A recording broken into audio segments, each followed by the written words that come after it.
Now, if we don't get the white fumes with pungent smell, we don't get the brown reddish orange fumes with pungent smell, we don't get the purple fumes, it means chloride, bromide, iodide are absent. Now, what else it can be?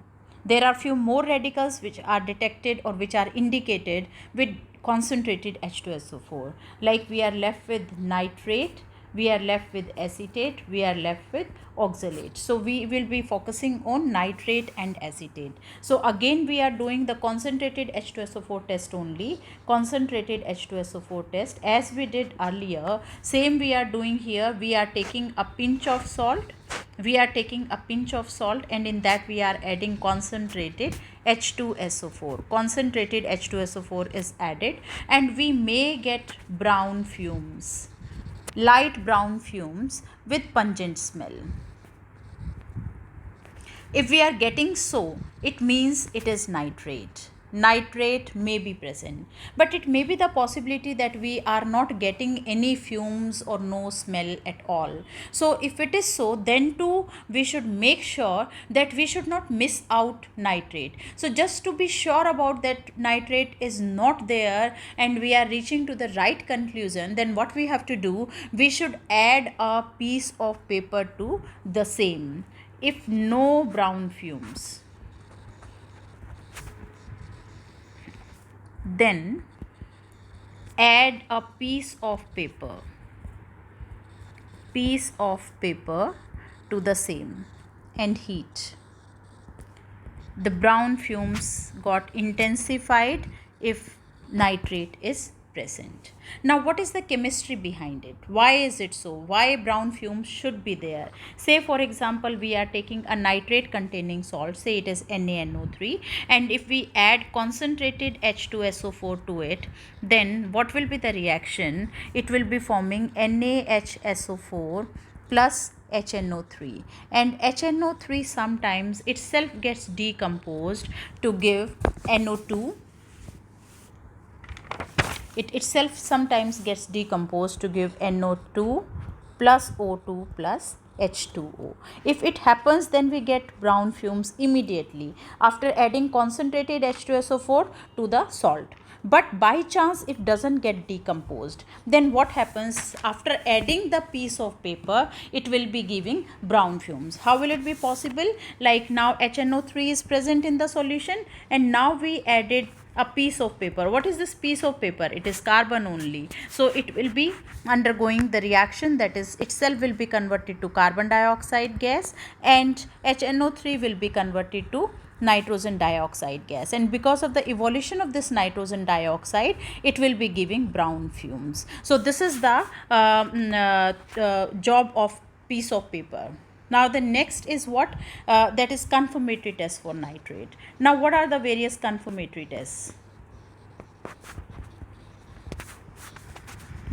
Confirmatory test for nitrate. One test which is very famous and very important also, that is ring test. Now what is this ring test? What do we do in ring test? We take the aqueous solution and in this aqueous solution we add the freshly prepared ferrous sulfate solution.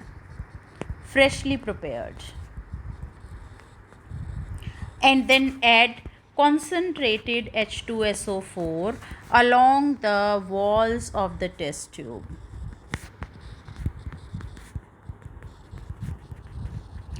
Then there will be a ring formed at the junction. Which type of ring? A brown ring. Brown ring formed at the junction of the two layer. Which junction of the two layer? Layer one is of aqueous solution and ferrous sulfate solution and other is concentrated H2SO4, where very carefully we have to add concentrated H2SO4 without disturbing the test tube. If the test tube will be shaken slightly, then too the ring will dissolve. This is a very sensitive test. So brown ring formed at the junction of the two layers, right? Now, what is the chemistry behind it? This particular reaction we studied in theory also. So, what is the reaction behind it? That is nitrate containing salt. We added ferrous sulfate to it. Ferrous sulfate means ferrous ions and concentrated H2SO4. Now, this nitrate will be converted to NO, will be reduced to NO, and ferrous will be oxidized to ferric plus H2O. Now, some of the ferrous ions, they are existing in form of the aqua complex also, that is FeH2O 6 times 2 plus. Some of the ferrous ions are existing in this form also. Now, this will be reacting with the nitric oxide formed here and will be giving what? That is a complex, that is FeH2O 5 times NO2 plus. So, this particular complex is brown ring. So, this is the formula for brown ring plus H2O. So, this is the chemistry behind ring test. This is very important for the theory as well as for the practicals in class 12 as well as in 11th. Now, we are starting with the next, that is copper chips test. Another confirmatory. So, two confirmatory tests we are supposed to do for each and every radical. So, one is ring test, the other is copper chips test. Now, what do we do in the copper chips test? We take the pinch of salt. To this we add concentrated H2SO4 and then we add some copper chips to it and heat. When we heat it, we get dense brown fumes. How the reaction is taking place? Here again it is the same thing. We took the salt, say it is the nitrate containing salt NaNO3. We added concentrated H2SO4 to it. We get NaHSO4 plus HNO3. Now this HNO3 will be reacting with the copper chips. HNO3 plus copper chips, we know it very well that HNO3 is oxidizing agent. That is why it will be oxidizing copper to cupric ions, that is CuNO3 whole twice.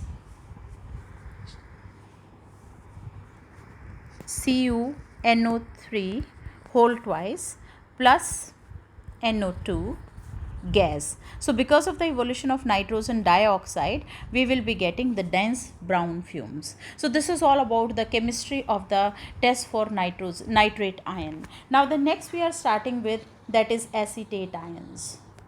Now, how the acetate radical is indicated? If after adding concentrated H2SO4 to the pinch of salt, if we get vinegar like smell, it means it may be acetate. Now, how do we, or what is the chemistry behind it? How the or this vinegar like smell is because of what?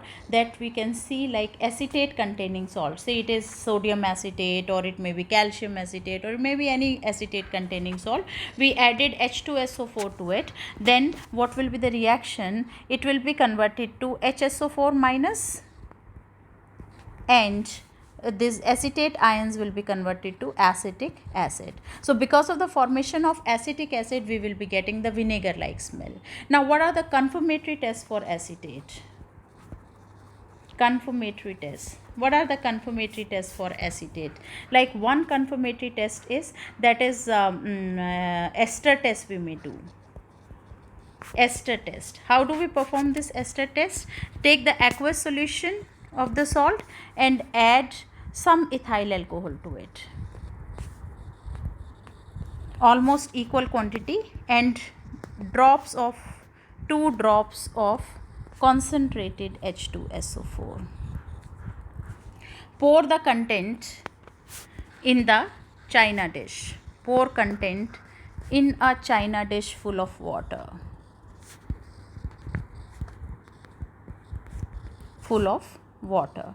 What are we doing here? What will happen if we do so? Say for example, this is the test tube. Here we have taken the aqueous solution. In the same we added ethyl alcohol solution, and then we added 2 drops of H2SO4. Now this entire content is to be added in a china dish which is containing water. Now it will smell like vinegar, or it will be giving a pleasant it will be giving a pleasant smell. So if you get a pleasant smell, it means ester is formed and the given compound is or given salt is containing acetate ion in it. Now the next test or next confirmatory test is ferric chloride test. Ferric chloride test. Now what is this ferric chloride test? How do we perform it? We take the aqueous solution, and to this aqueous solution we add some ferric chloride solution.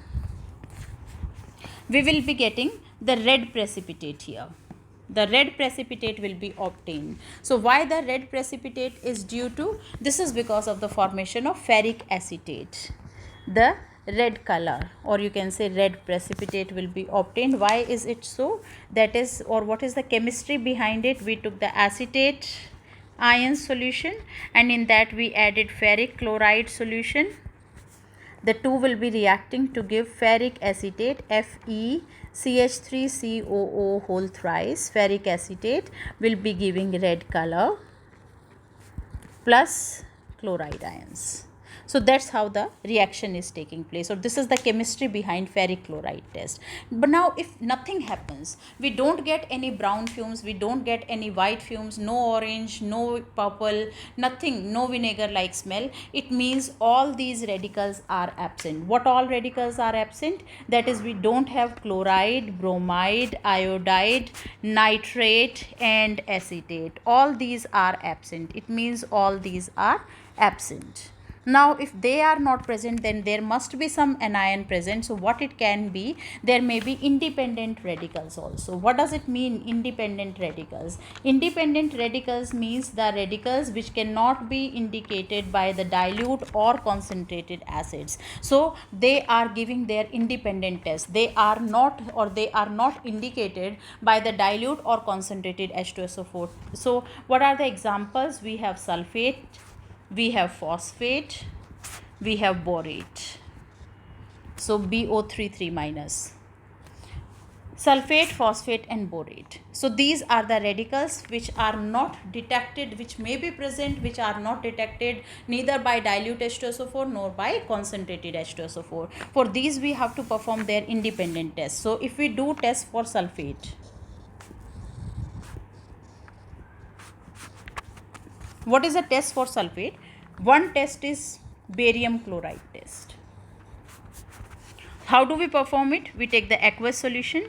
To this aqueous solution add some barium chloride solution. If we get white precipitate insoluble in HNO3, it means it is sulfate present.